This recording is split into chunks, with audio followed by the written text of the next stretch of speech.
तो व्यूअर्स, कैसे हैं आप सब? उम्मीद है सब खैरियत से होंगे। आज मैं आपके लिए लेकर आई हूँ करेले कीमे की रेसिपी। मैं आज आपको बताऊंगी कि आप कैसे करेलों की कड़वाहट खत्म कर सकते हैं बिना नमक लगाए, बिना धूप में रखे, और कैसे आप इसे मज़ेदार बना के तैयार कर सकते हैं। तो ये सब बातें हम वीडियो में डिस्कस करेंगे।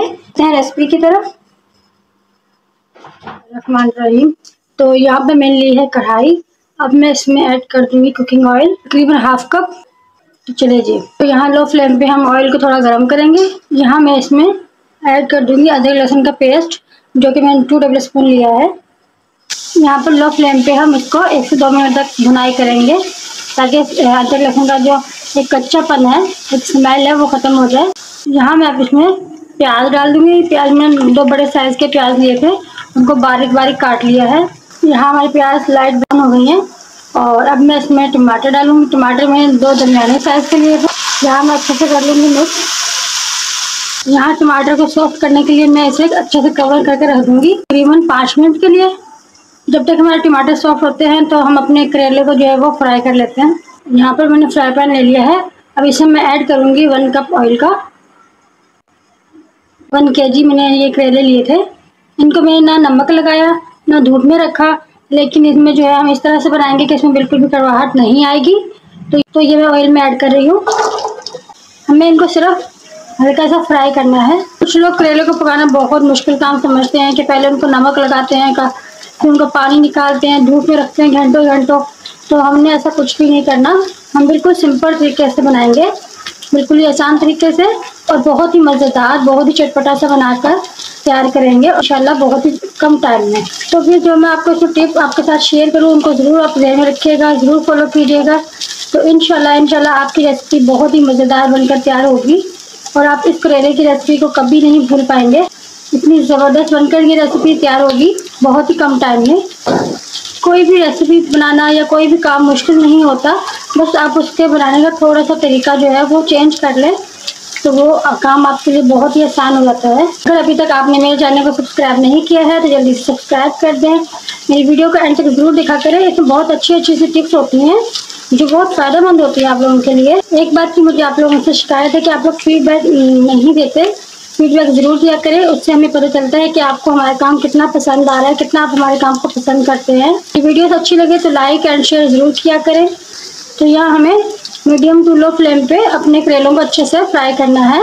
इंशाल्लाह इस तरीके से अगर आप रेसिपी को बनाएंगे तो आपके करेले कभी भी कड़वे नहीं होंगे, और ना ही उनमें आपको नमक लगाने की ज़रूरत होगी, और ना ही धूप में रखने की।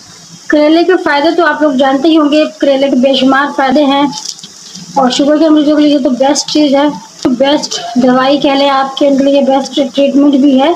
कुछ लोग इसे कड़वा खाना ज़्यादा पसंद करते हैं, तो मुझे भी कड़वे करेले ज़्यादा पसंद है। लेकिन मैं आज आपको जिस तरीके से बता रही हूँ वो इसलिए कि आपकी मदद हो सके, आपके लिए आसानी हो बनाने में। कड़वे करेले खाने के बहुत से फ़ायदे होते हैं। इससे आपकी स्किन साफ होती है। जो बारीक बारीक दाने निकल आते हैं, अगर आप करेले का पानी यूज़ करें, इसका आपकी स्किन के लिए बहुत ज़्यादा फ़ायदेमंद होता है। तो यहाँ पर करेले हमारे रेडी हैं। अब इससे ज़्यादा हमें इन्हें कुक नहीं करना। तो अब मैं इसको फ्लेम से नीचे उतार रही हूँ। 5 मिनट हमें हो गए हैं, और हमारे टमाटर अच्छे से सॉफ्ट हो गए यहाँ पर। तो मैं आपको दिखाती हूँ टमाटर कितने अच्छे से सॉफ्ट हो गए हैं हमारे। 1 टेबल स्पून में इसमें लाल मिर्च पाउडर ऐड कर रही हूँ, ½ टीस्पून हल्दी पाउडर, ½ टीस्पून सॉल्ट ऐड कर रही हूँ। नमक में इसलिए मैंने कम इस्तेमाल किया है क्योंकि मैंने जो कीमा बॉयल किया है उसमें भी नमक ऐड किया है, तो हमारा नमक ज़्यादा ना हो जाए, इसलिए मैं इसमें ऐड किया है मैंने। 1 टेबल स्पून कोरिएंडर पाउडर, इसमें गरम मसाला पिसा हुआ ऐड करूँगी, ये मेरा होममेड है। यहाँ मैं अच्छे से मिक्स कर लूँगी अपने मसाले को। तो ये बहुत ही चटपटा सालन हमारा बनकर तैयार होगा। यहाँ पर मसाले की बुनाई के लिए मैं थोड़ा सा पानी ऐड करूँगी, ज़्यादा पानी ऐड नहीं करूँगी क्योंकि फिर हमारे करेले कड़वे हो जाएंगे। पानी डालने के बाद मैं यहाँ पे सिर्फ 5 मिनट तक इसकी बुनाई करूँगी। और यहाँ पे मैंने ऑयल का इस्तेमाल इसलिए कम किया है क्योंकि हमने करेले को भी अलग से ऑयल में फ्राई करना है। तो उसमें जब हम इसमें करेले ऐड करेंगे तो ऑयल काफ़ी हो जाएगा, इसलिए मैंने मसाले में ऑयल कम रखा है, कम यूज़ किया है। यहाँ पर मुझे 5 मिनट हो गए हैं इसकी बुनाई करते हुए मसाले की। यहाँ मेरे पास है बड़े का कीमा, और इसको मैंने बॉयल कर लिया था। एक बेसन में ऐड कर दूँगी। हमारे घर में कोई बड़े का कीमा कोई भी कुछ ज़्यादा शौक से नहीं खाता, तो इसलिए मैंने इसको सिर्फ टेस्ट के लिए, फ्लेवर के लिए इसमें थोड़ा सा मैंने डाला है। यहाँ पर अच्छे से मिक्स कर लूँगी। आपको एक और अच्छी टिप दूँ कि जब भी आप कीमा या बड़े का गोश्त कुछ भी पकाएं तो उसमें बड़ी इलायची डाल के और 2 छोटी इलायची लेकर एक दालचीनी का स्टिक लेके 2 इंच की उसमें बॉईल कर लें कीमे को। पहले तो कीमे को बॉईल कर लेंगे तो उसमें पानी इतना ही डालिएगा कि वो पानी उसी के अंदर जब्स हो जाए, आपको गिराना ना, वेस्ट ना करना पड़े। तो उसमें बॉईल कर लें पहले कीमे को, उसके बाद आप मसाला रेसिपी में यूज़ करें तो आपकी रेसिपी में 3 गुना ज़्यादा जो है वो फ्लेवर आएगा और गोश्त की स्मेल भी नहीं आएगी खून की। तो ये बहुत अच्छी टिप है, इसको ज़रूर फॉलो कीजिएगा।